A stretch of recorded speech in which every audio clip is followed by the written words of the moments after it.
नमस्कार, योग गुरु धीरज चैनल में स्वागत है। राम मंदिर में चोरी की खबर है, आरोप है, ये सब खबर आपने सुनी होगी। लेकिन क्या मंदिर में लूट या चोरी कोई नई वारदात है? ये हमेशा से होता रहा है। असल सवाल है कि आखिर मंदिर क्यों इतने आसानी से चोरी और लूट की वजह बन रही है? कौन हम जिम्मेदार हैं? और अगर हम बार बार ये देख रहे हैं, चाहे सोमनाथ का मंदिर का लूट का मामला हो या आज राम मंदिर के लूट की, ये सतत प्रक्रिया है, तो कसूरवार सिर्फ लुटेरा है या हम भी कहीं इसमें भागीदार हैं? इस प्रश्न को समझने के लिए मंदिर की आध्यात्मिक विरासत और इसके अर्थतंत्र को, यानी जो आज एक मॉडल है पैसे खड़े करने का, उन तमाम बातों पे खुले आम हमें जिक्र करना पड़ेगा, क्योंकि मंदिर हमारा है, मंदिर की संस्कृति हमारी है और इस पर मंथन करना बहुत ज़रूरी है ताकि मंदिर अपने पूरे सनातन मिजाज के तौर पे फिर से जिंदा जीवित रह सकें और हमारी पीढ़ियों को बदलते रहें। मंदिर हमेशा से एक साधना का स्थल रहा था और रहा है, इसमें से आपका कोई दो राय नहीं होगा। मेरा मानना रहा है व्यक्तिगत तौर पे, जहाँ मन अंदर चला जाए वो मंदिर है। यानी मंदिर में अगर मन अंदर नहीं गया तो फिर मंदिर होने का मतलब क्या रह गया? इसलिए सनातन में मंदिर एक साधना स्थल रहा था, क्योंकि ज्वाइंट फैमिली था, घर में साधना करना बहुत कठिन रहा होगा। तब ऐसे बुद्धिमान लोगों ने कहा कि जिनकी भी आध्यात्मिक तरफ झुकाव है, उन सब लोगों के एक स्थल का निर्माण किया जाए, और चूंकि वो स्थल मन को अंदर करने वाला है, इसलिए उसका नाम मंदिर रखा जाए। यहाँ पर घर के खटपट से, भीड़ भाड़ से दूर होकर के लोग अपनी साधना, अपनी आध्यात्मिक ऊर्जा को ऊपर उठा सके। अब धीरे धीरे संयुक्त परिवार समाप्त हुआ, परिवार एकल हो गया, घर में भीड़ कम हो गई और मंदिर में भीड़ बढ़ गया। इसलिए आप रोज देखते हैं, खबरें आती रहती कि मंदिर में भगदड़ मच गया, 200 लोगों की जान चलेगी, 150 लोग मारे गए। आश्चर्य नहीं होना चाहिए, क्योंकि वो सारे संयुक्त परिवार जो बिखर गए वो मंदिर में एकत्रित हुए, लेकिन दुर्भाग्यवश मंदिर की व्यवस्था में साधना को आगे नहीं बढ़ाया जा गया, जिसका मकसद था। यानी जनसंख्या जैसे बढ़ी, मंदिर के तरफ लोगों का झुकाव बढ़ा, क्योंकि भीड़ वहीं पे जा रही थी। तब यहाँ पर वो मॉडल तंत्र तैयार हुआ कि जो भीड़ आ रहा है उससे पैसे ज़्यादा से ज़्यादा कैसे एकत्रित किए जाए। मानव मन इन्हीं सब लोभ और लालच में फंस जाता है। वो ये नहीं देखता कि वो कहाँ है और किस तरह के दायित्व का निर्वहन कर रहा है। बस उसको मौका मिलना चाहिए और वो अपने कारगुजारियों में लग जाता है। फिर यहाँ से मंदिर का अर्थशास्त्र, मंदिर का आर्थिक मॉडल डेवलप्ड होता है, जिसमें दो चीज़ों को खास तौर पे पैदा किया जाता है। पहला है लोभ और दूसरा है डर। ये दोनों चीज मन से पैदा होता है। हम अगर आश्रम के नाम से अगर आपसे पैसा मांगे तो आप 4 बार चिंतन करोगे, लेकिन मैं कह दूंगा कि भोलेनाथ का मंदिर बन रहा है, शिव जी का मंदिर बन रहा है, महाकालेश्वर जी का मंदिर बनेगा, देवी स्थल बनेगा, तो आप डर जाते हो कि अगर यहाँ अगर धन नहीं दिए तो प्रभु की कृपा कैसे आएगी।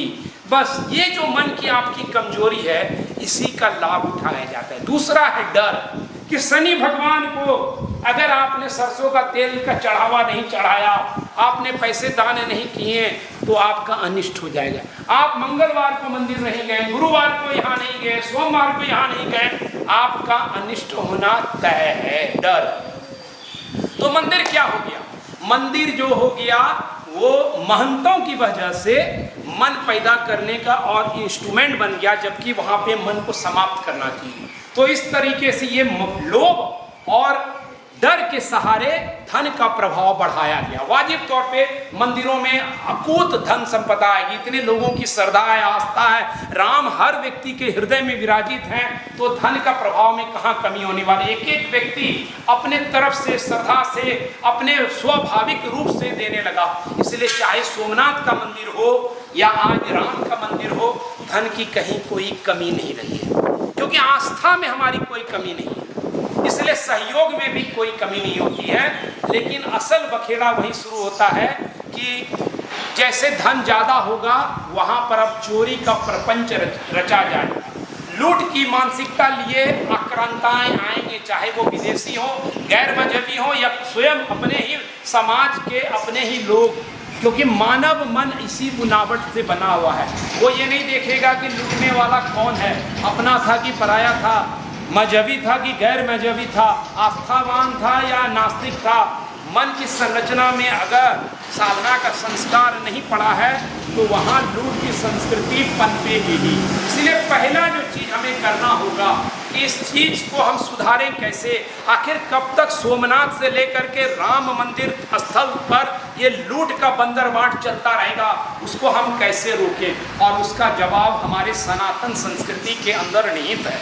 यानी पहला, हम सहयोग जरूर करें, लेकिन बेवजह हम डर में, लालच में आ करके मंदिर में चढ़ावा ना चढ़ाएं। ये मन को एक तरह से साइकोलॉजिकली कैद करके जो आपसे पैसे लिए जा रहे हैं, उसका कोई धार्मिक निहित कभी नहीं हो सकता।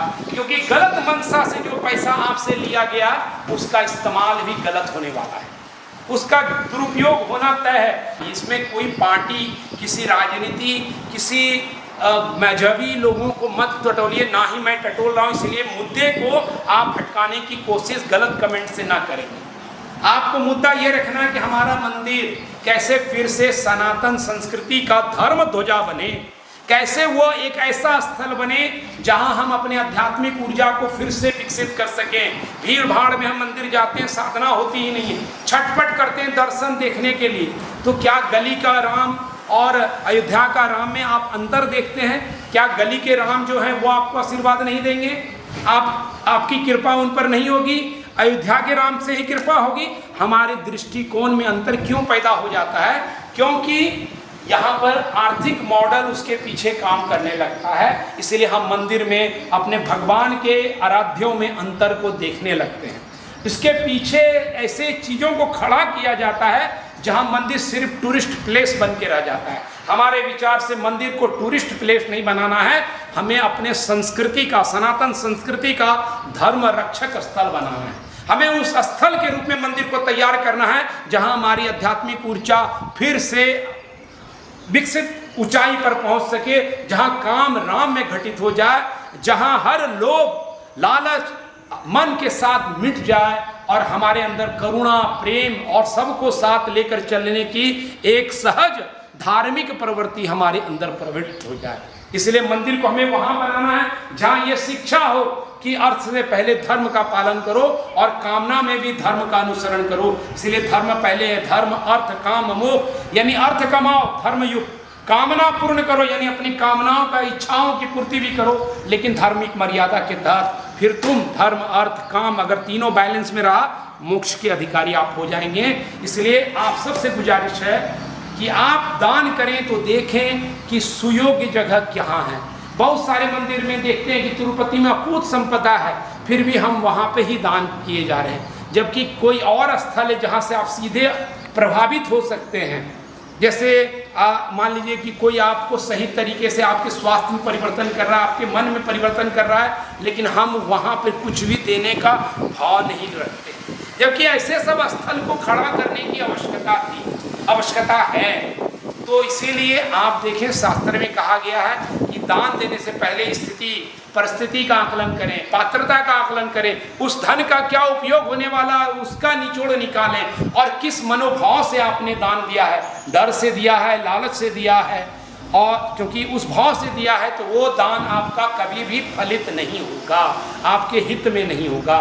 तो आज का वीडियो का यही निचोड़ है कि मंदिर में ज़्यादा धन अगर जमा होगा तो गौरी गजनवी से लेकर के आज कोई भी व्यक्ति चपत लगाने से चूकेगा नहीं। तो इसीलिए बेवजह मंदिर को बैंक बैलेंस बनाने से हमें बचना है। हमको सही तरीके का निवेश करना चाहिए, मंदिर में दान प्रदान करना चाहिए पूरी विवेकपूर्णता के साथ, ना कि लोभ और लालच में आकर के। आज इस वीडियो में इतना ही। धन्यवाद, नमस्कार।